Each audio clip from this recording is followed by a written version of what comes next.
Hola, mis saludos a todos. Ustedes ya me conocen, soy Daniel Maulén y hoy vamos a conversar respecto a coadyuvantes en TIVA, es decir, fármacos que pueden ser utilizados junto con la TIVA tradicional de remifentanilo propofol, buscando con ellos alguna característica beneficiosa adicional para nuestra anestesia y nuestros pacientes. Específicamente vamos a hablar de dos fármacos que son los coadyuvantes probablemente más utilizados hoy en día en TIVA, la ketamina y la dexmedetomidina. Ambos cuentan con características similares en cuanto que los dos producen sedación, hipnosis y a la vez tienen propiedades analgésicas, aunque por otro lado tienen múltiples diferencias y características propias que veremos a continuación. Partiremos entonces con la ketamina, una droga que luego de ser utilizada en el pasado logró mala fama especialmente por sus efectos psicomiméticos, pero que hace ya varios años ha vuelto a tomar mucho auge especialmente por sus cualidades analgésicas. La ketamina es una fenciclidina y es una droga antigua que fue sintetizada en el año 1962 para posteriormente ser utilizada en seres humanos en el año 1965, liberándose para uso clínico en los 70, siendo introducida en múltiples escenarios. En términos generales, la ketamina actúa principalmente mediante un antagonismo sobre el receptor NMDA de glutamato, produciendo analgesia y en dosis mayores anestesia, pero de características distintas a la obtenida con otras drogas como el propofol o las benzodiazepinas, que producen una depresión generalizada del sistema nervioso central. En este caso, lo que tendremos es una anestesia disociativa, cuyas características veremos más adelante.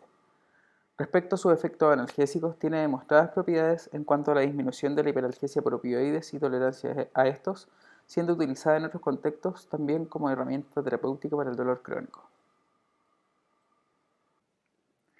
Si bien lo que nos convoca es su uso endovenoso, la ketamina también puede ser utilizada por vía intramuscular, rectal, nasal u oral.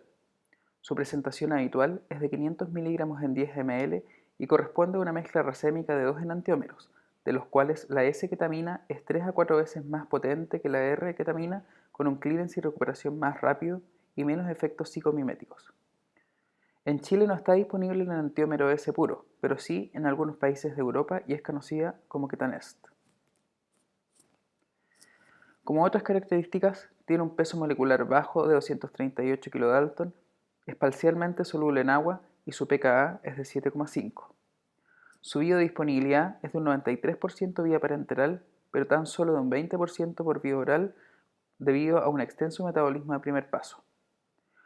Por su peso molecular bajo, su pKa cercano a pH fisiológico y alta liposolubilidad, cruza rápido la barrera hematoencefálica con un comienzo de acción entre 30 y 60 segundos y un efecto máximo en un minuto. Tiene una unión pobre a proteínas plasmáticas, corta vida media de distribución y eliminación y fundamentalmente por su liposolubilidad tiene un gran volumen de distribución.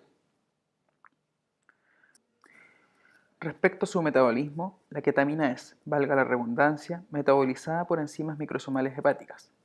Un 80% de la ketamina original es sometida a N-demetilación transformándose en norketamina y posteriormente es hidroxilada a hidroxinorketamina, la cual luego de una deglucuronización es eliminada en sobre el 90% por la orina y en un porcentaje menor por la bilis. Si bien existen otros tres metabolitos sin mayor relevancia clínica, el principal metabolito, como ya se mencionó, es la norketamina, que tendría entre un 20 y un 30% de la actividad de la ketamina, siendo responsable de la prolongación de su efecto clínico, especialmente analgésico. La norketamina aparece en el plasma 2 a 3 minutos después de la inyección de ketamina con un pic a los 30 minutos. Sin embargo, hay estudios contradictorios que concluyen que la S-norketamina podría tener una contribución negativa al efecto analgésico, que explicaría la aparición de hiperalgesia que se ha visto al final de una infusión de ketamina. Volviendo a su efecto hipnótico, probablemente ustedes ya han tenido la oportunidad de verlo, pero cuando uno presencia lo que es una anestesia disociativa, creo que no se olvida más. Para decirlo de forma popular, el paciente más que dormirse se queda pegado. Lo que uno ve es una especie de estado cataléptico, con un paciente que mantiene sus ojos abiertos pero fijos en un punto, con presencia de nistagmus, reflejos corneales, pupilares, laringeos y de deglución presentes, aunque estos no pueden ser considerados como protectores de la vía aérea. Ocasionalmente, también podemos apreciar lagrimeo y salivación e incluso algunos movimientos del paciente pero sin propósito claro e hipertonía de algunos grupos musculares. Lo que se produce en el fondo es una disociación tálamo-cortical y del sistema límbico con inputs sensoriales que llegan a la corteza, pero disfuncionan las áreas de asociación más profundas. En cuanto a su efecto analgésico, la ketamina disminuye la actividad especialmente del tálamo y la ínsula, que tienen que ver con el procesamiento efectivo de la información dolorosa, y a nivel espinal, bloquea señales aferentes de vías espinoreticulares que también tienen que ver con dicho procesamiento. Dentro de sus principales efectos adversos y que fueron razón de su gran descrédito luego de su introducción en seres humanos, están sus efectos psicomiméticos. Estos fenómenos también se conocen como efectos de emergencia, ya que se producen durante el despertar luego de un periodo de anestesia o sedación. Pueden ser efectos leves como dificultad para el pensamiento abstracto, memoria o simplemente problemas para mantener una conversación fluida y atingente, o bien producir alteración de percepciones visuales auditivas, ya sea haciéndolas más vívidas o distorsionadas con sensaciones corporales extrañas como de flotar, encogerse, etc., hasta reacciones más graves con franca sensación de despersonalización, alucinaciones, sensación de irrealidad o sueños muy vívidos. Para algunos pacientes, esta experiencia puede resultar grata, en especial en sus grados menores, pero en muchos otros, y sobre todo cuando son más importantes, pueden estar asociadas a grados de ansiedad y paranoia que hacen que el paciente se agite e incluso ejerza acciones que puedan poner en riesgo su integridad. Dentro de los factores de riesgo identificados para la aparición de estos fenómenos están las dosis altas, la administración rápida, los pacientes adultos, ya que en niños estas reacciones son menos frecuentes y menos severas, el sexo femenino, ya que se presentan levemente más en mujeres que en hombres, y factores individuales, por ejemplo, pacientes que sueñan habitualmente y sobre todo aquellos que tienen sueños muy vívidos son más propensos a presentar este tipo de reacciones, así como también aquellos pacientes que tienen predisposición a presentar otros fenómenos psiquiátricos y los consumidores de drogas, especialmente drogas alucinógenas. Su incidencia descrita es muy variable, entre un 3 y un 100%, pero en general es de un 10 a un 20% dependiendo en gran medida de los factores previamente mencionados. Respecto a su mecanismo de acción más en extenso, podemos separarlos entre aquellos relacionados con los receptores de glutamato, fundamentalmente los MNDA dependientes, y otros de mucha menor relevancia, no relacionados con receptores de glutamato y que son debido al bloqueo de otros receptores como opioides, monomenérgicos, colinérgicos, GABA y bloqueo de canales iónicos. En relación a su efecto sobre el receptor NMDA, su bloqueo determina las principales propiedades de la ketamina. El glutamato es el aminoácido más prevalente en todo el sistema nervioso central y prácticamente todas las neuronas presentan receptores NMDA, pero estos están especialmente presentes en estructuras relacionadas con la nocicepción. Este receptor se caracteriza además por estar asociado a canales iónicos, especialmente de calcio, pero también de sodio y de potasio. A nivel de terminal nervioso, el glutamato es liberado a la hendidura sináptica y se une, junto a su cofactor la glicina, al receptor postsináptico formado por 4 subunidades y unido, como ya se mencionó, a canales iónicos, generando un aumento de la conductancia iónica, en especial al calcio, provocando despolarización de la membrana. La entrada de calcio desencadena la formación de segundos y terceros mensajeros y finalmente la síntesis de prostaglandinas y óxido nítrico, que a su vez facilita la liberación presináptica de glutamato amplificando este fenómeno. El óxido nítrico estimula la formación de GMP cíclico que cumple un importante rol en la transmisión del dolor en el sistema nervioso central. Tanto el óxido nítrico como el GMP cíclico participan en los procesos de sensibilización e hiperalgesia. La ketamina produce un bloqueo de un sitio intracanal, por lo que el estímulo y apertura constante del receptor de glutamato facilitaría su acción, por ejemplo, en casos de dolor intenso o dolor crónico. Por otra parte, la activación de receptores de opioide lleva a la activación de la proteína quinasa con posterior fosforilación del receptor NMDA, lo que suprime el bloqueo del canal por magnesio que se produce habitualmente en el canal en reposo, desbloqueando el canal. Esto explicaría en parte al menos el fenómeno de hiperalgesia generado por los opioides y el por qué la ketamina sería útil en su manejo. En cuanto a otros mecanismos de acción, la ketamina podría producir una potenciación a nivel de receptores GABA, pero dicho efecto se produciría a dosis mayores a las utilizadas en clínica. También se ha demostrado unión a receptores de opioides, pero esta unión no sería responsable del efecto analgésico, ya que la analgesia por ketamina no se ve antagonizada por naloxona. Sin embargo, algunos de sus efectos psicóticos podrían deberse a su interacción con receptores kappa. Su interacción con el sistema monominérgico sí es esencial, tanto por estimulación de neuronas noradrenérgicas y por inhibición de la recaptura de catecolaminas. La ketamina produce un estado hiperadrenérgico, con aumento de los niveles de noradrenalina, dopamina y serotonina.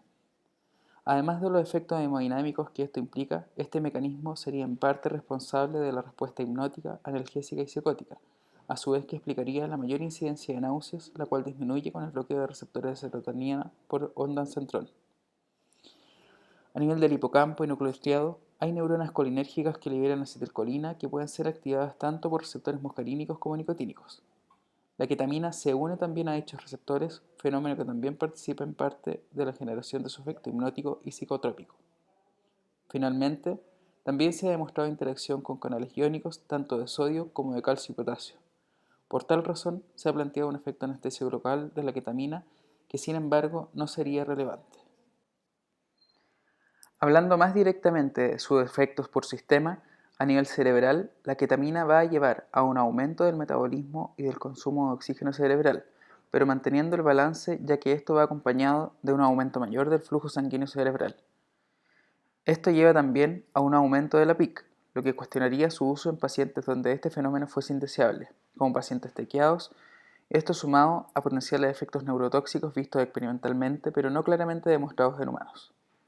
En recién nacidos pudiese haber posibles efectos deleterios.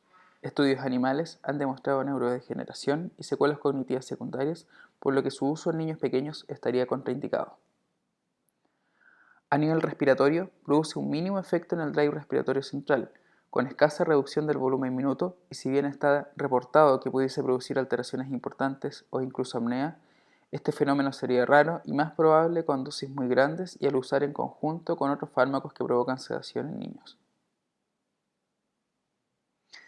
También debido a su efecto adrenérgico, genera broncodilatación significativa, lo cual es de utilidad en pacientes asmáticos, por lo que incluso ha sido utilizado en algunos protocolos de manejo de crisis asmáticas severas. Puede producir también salivación, pero esto no llega a ser un fenómeno de gran relevancia. En el sistema cardiovascular, produce aumento de la presión sistémica y pulmonar, así como también de la frecuencia cardíaca y gasto cardíaco, aumentando también el consumo de oxígeno miocárdico. Por otro lado, como se mencionó previamente, la ketamina también produciría un efecto de bloqueo de canales de calcio que sería responsable de un efecto de presor miocárdico directo que se puede ver inicialmente y que sería más relevante a dosis altas. Sin embargo, este fenómeno se ve camuflado por el efecto central hiperadrenérgico. Por lo mismo, pudiese hacerse más patente en pacientes depletados de catecolaminas. Por las propiedades ya mencionadas, se ha utilizado la ketamina en múltiples escenarios clínicos.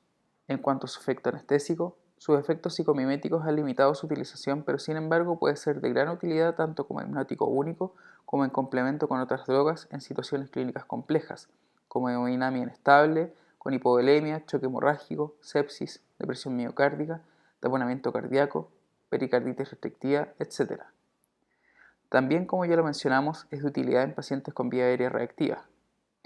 Es una buena herramienta para sedación en dosis menores en pacientes en que interesa especialmente no deprimir la ventilación. Personalmente, en nuestro hospital tenemos ya una buena experiencia en la realización de pleuredesis con anestesia local más sedación utilizando esta droga en pacientes muchas veces terminales con cánceres pulmonares avanzados y función respiratoria muy deteriorada, en donde es de especialmente interés no intubar a dichos pacientes. También se ha utilizado en procedimientos pediátricos como curaciones en pacientes quemados, aprovechando además la menor incidencia de reacciones psicóticas en este grupo de pacientes. Su uso en asociación con drogas como por ejemplo el propofol y las benzodiazepinas permite complementar el efecto hipnótico, disminuyendo las dosis de cada droga en particular y por lo mismo teniendo menos efectos adversos, a la vez que aprovechando sus propiedades analgésicas. En cuanto a su uso analgésico más específicamente, este efecto se logra a dosis mucho menores que las anestésicas y puede ser utilizado como otro componente de la analgesia multimodal, especialmente en dolores de gran intensidad y con componente neuropático. Existe evidencia suficiente en este sentido para respaldar su uso, aunque no todos los trabajos disponibles avalan su utilidad analgésica, especialmente en dolor crónico, lo que puede explicarse por la gran diversidad de formas y dosis en las que ha sido utilizada y a los muy diversos contextos dolorosos estudiados. Su utilización permite emplear menores dosis de opioides y con ello menos efectos adversos como hilio, depresión respiratoria, náuseas, etc., a la vez que disminuye la hiperalgesia provocada por estas drogas. En otros contextos, también se ha utilizado ampliamente en manejo del dolor crónico oncológico y no oncológico, neuropático y síndrome de dolor regional complejo. Pasemos ahora a nuestra otra droga protagonista del día de hoy, la dexmedetomidina. Esta es una droga que en términos generales va a tener efectos sedantes, hipnóticos, ansiolíticos y analgésicos, pero que como primera gran diferencia con la ketamina va a tener propiedades simpaticolíticas.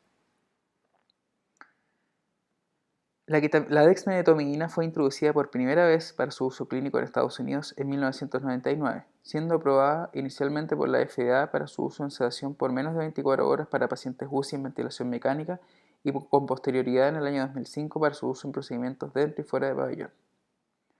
Corresponde al enantiómero de la medetomidina, una droga que se usó previamente por muchos años para anestesia en medicina veterinaria. Su acción fundamental se debe a un agonismo selectivo de los receptores adrenérgicos alfa-2.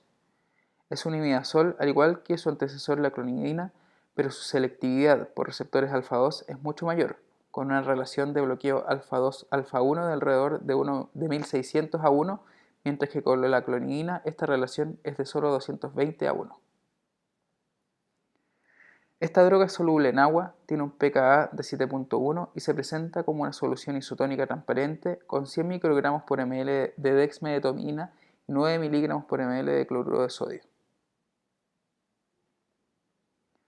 Sin ningún afán de publicidad, quiero mostrar aquí cuáles son las presentaciones que tiene disponibles en Chile la marca Precedex, así como también el precio de venta aproximado según lo que me informó el representante de la marca, factor que me parece de relevancia a la hora de decidir su uso en nuestros pacientes, especialmente en hospitales públicos, dado que una razón importante que limitaba y limita su disponibilidad es el alto costo de la droga, que sin embargo ha ido en franca disminución con el paso del tiempo.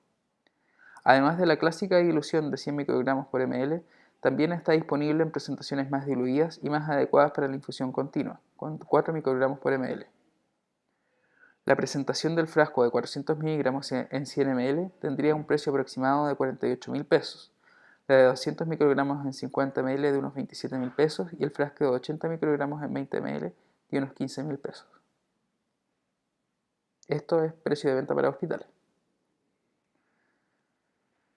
Respecto a sus propiedades farmacológicas, presenta una alta unión a proteínas plasmáticas, una rápida distribución y un alto clearance, que se reflejan en cortas vías medias de distribución y eliminación, junto con un alto volumen de distribución. La dexmedetomidina es metabolizada casi en su totalidad a nivel hepático, mediante glucuronidación e hidroxilación y metilación por enzimas del complejo citocromo P450, para dar origen a metabolitos sin actividad clínica conocida, que serán eliminados con posterioridad a través de la orina mayoritariamente y también de las heces. En pacientes con insuficiencia hepática, esta biotransformación puede verse disminuida y así como en pacientes Child-Pugh clase A, habría una disminución del clearance a un 74%, en clase B a un 64% y en pacientes clase C a un 53%. En casos de insuficiencia renal severa, también se ha planteado que su efecto sedativo puede ser mayor, pero esto se debería a una mayor fracción libre de la droga por disminución de proteínas plasmáticas. Recalcando lo previamente mencionado, su acción alfa-2 agonista tendrá diversos efectos clínicos, como ansiolisis, sedación, hipnosis, analgesia y simpaticolisis. Profundizando en su mecanismo de acción, existen receptores alfa-2 tanto a nivel periférico como central, y la dexmedetomidina actuará a ambos niveles. A nivel periférico, estos receptores están especialmente presentes en vasos sanguíneos y su bloqueo producirá vasoconstricción importante. A nivel central, el efecto es fundamentalmente en receptores presinápticos, tanto a nivel cerebral como de médula espinal, lo cual inhibe la liberación de noradrenalina. Los receptores alfa-2 se encuentran asociados a proteína G, que al ser activada disminuye la actividad de la adenylatociclasa, reduciendo los niveles de AMP cíclico, lo que lleva posteriormente a una alteración de la conductancia iónica, con disminución de las corrientes de entrada tanto de potasio como de calcio, generando hiperpolarización neuronal y una consecuente inhibición de la liberación de noradrenalina. Esta droga induce sueño de formas distintas al propofol y las benzodiazepinas, por vías que serían las promotoras endógenas del dormir, generando un patrón de sueño equivalente al normal o fisiológico. Los pacientes se describen como fáciles de despertar, con capacidad de seguir órdenes y cooperar, con significativamente menos delirio que con propofol y benzodiazepinas. Esto se produce fundamentalmente a nivel del locus coeruleus, un pequeño núcleo bilateral ubicado en el tronco encefálico que contiene muchos receptores adrenérgicos y que es el principal modulador del estado de vigilia. A este nivel, la dexmedetomidina genera la ya mencionada inhibición de la liberación de noradrenalina, lo cual genera ausencia de control inhibitorio sobre los núcleos preópticos ventrolaterales, generando la liberación de GABA y galanina, que a su vez inhiben más aún el locus coeruleus, así como también la liberación de histamina por parte de los núcleos tuberomamilares. La menor ocupación de los receptores de histamina en las células de áreas subcorticales induce finalmente el estado hipnótico. Respecto a la analgesia, la estimulación de receptores alfa-2 en el asta dorsal inhibe la liberación de glutamato y sustancia P. Además, el locus coeruleus también da origen a la estructura adrenérgica meduloespinal descendente de gran relevancia en la transmisión nociceptiva y que también se ve por tanto inhibida por efecto de la dexmedetomidina. En cuanto a sus efectos por sistema, a nivel cardiovascular genera hipertensión inicial, especialmente los primeros 5 o 10 minutos por la vasoconstricción periférica, con bradicardia refleja que se puede atenuar si no se aplica el bolo de carga o bien si éste se reduce y administra más lentamente. Posteriormente, habrá una disminución de la presión arterial y frecuencia cardíaca por disminución de los niveles de noradrenalina, efecto dependiente de la dosis. En cuanto a la ventilación, tiene efectos limitados, con posible disminución discreta del volumen minuto, pero se mantiene la PO2 y la respuesta al CO2. A nivel cerebral, se han planteado probables efectos neuroprotectores al disminuir la liberación de catecolaminas y glutamato intracerebrales durante la isquemia, además de modular el balance entre proteínas apoptóticas y antiapoptóticas. Si bien tanto la hipotensión como la vasoconstricción pudiesen favorecer la isquemia miocárdica, por otro lado, la simpaticolisis mejoraría el perfil hemodinámico, disminuyendo el consumo de oxígeno miocárdico y mejorando el balance de oxígeno. Sin embargo, no hay evidencia consistente que respalde aún un efecto cardioprotector. En el riñón, la dexmedetomidina inhibe la acción de la hormona antidiurética, aumentando la diuresis. La simpaticolisis además podría generar protección renal. Estudios animales demostraron una disminución de la apoptosis inducida por la isquemia. Esta renoprotección ha sido confirmada recientemente por estudios clínicos en cirugía cardíaca con reducción de la falla renal aguda en pacientes con función renal normal o levemente disminuida en el preoperatorio. Si bien este efecto se ve promisorio, falta evidencia aún para hacer recomendaciones más categóricas. Otro efecto beneficioso se debe a su acción sobre receptores alfa-2 del centro termorregulador en el hipotálamo, disminuyendo el shivering postoperatorio. Respecto a sus efectos adversos, los más frecuentes son los ya mencionados bradicardia e hipotensión, sumado a la potencial hipertensión habitual. En altas concentraciones pueden generar hipertensión pulmonar y sistémica, bradicardia directa y refleja, incluso estando descrito la ocurrencia de bloqueo AB y paro cardíaco, como casos anecdóticos. Sin embargo, esto pone la atención sobre el hecho de que siempre debe ser administrada con pacientes monitorizados y bajo vigilancia. En embarazadas, la dexmedetomidina traspasa la barrera placentaria y como no existen estudios adecuados que evalúan su seguridad sobre el feto, solo debe utilizarse en casos muy necesarios y en los cuales el beneficio de su utilización sea relevante. Finalmente, puede generar náuseas y no es infrecuente la provocación de sensación de boca seca en los pacientes. Considerando las diversas características de este fármaco y aprovechando las distintas ventajas que otorga, ha sido utilizada en distintos contextos clínicos, como premedicación para ansiolisis, especialmente en niños por vía intranasal, así como también para disminuir la agitación al despertar. En diversos tipos de procedimientos y situaciones donde se requiere sedación, pero a la vez se necesita de la cooperación del paciente, como manejo vigil de la vía aérea, neurocirugía vigil o, en otro contexto, en sedación de pacientes intubados en UCI, donde ha demostrado cortar el proceso de extubación y disminuir las complicaciones. En el intraoperatorio, como coadyuvante anestésico para disminuir requerimientos de opioides, propofol y otros hipnóticos, siendo útil en caso de necesidad de hipotensión controlada, en pacientes con patologías pulmonares importantes, obesos, entre otras varias aplicaciones. Finalmente, y como resumen, podemos concluir que ambas drogas presentan perfiles farmacológicos únicos y muy particulares, con características que no encontramos en otras drogas disponibles hoy en día, ambas con diversos efectos adversos, pero la mayoría de ellos bien descritos, pero a su vez con múltiples características beneficiosas que las han situado como fármacos de utilidad clínica en muy diversos contextos descritos. El conocimiento adecuado de nuestra parte nos permitirá utilizarlas de manera segura y considerarlas como una eventual opción en múltiples pacientes, en donde cada situación individual pudiese justificar su uso. Bueno, muchas gracias a todos y continuamos en contacto a través del foro.